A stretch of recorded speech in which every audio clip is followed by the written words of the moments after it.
Let's take a look at how content-aware scale can be used to transform an image. In this case, I have a photo of a sunrise silhouetting a building and a ship. I went ahead and made a very accurate selection using an alpha channel, and you could see that if you look at the image here. Essentially, this was done using the calculations command, which we cover in a later video lesson. All you're trying to do is create a selection to define the area that should be protected. To see the start of this, you could choose Image, Calculations, and then you basically combined two channels together.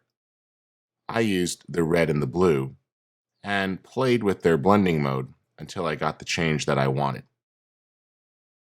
You sort of see it right there. A little bit of levels adjustment and painting filled it the rest of the way in. So there's my mask accurately defining what's not going to transform. Let's go ahead and select the RGB channels. I'll turn that alpha channel off.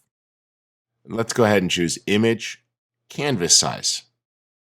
I'm now going to expand the canvas so it matches a square image. So let's make this 12 inches wide. And I'll click OK. Obviously, if we transform this image, there's going to be some distortion. For example, if I did a normal free transform, you'll see that the building and ship start to get warped.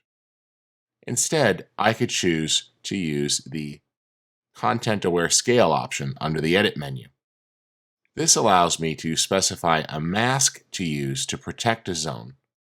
And now, when I transform, those areas can remain frozen.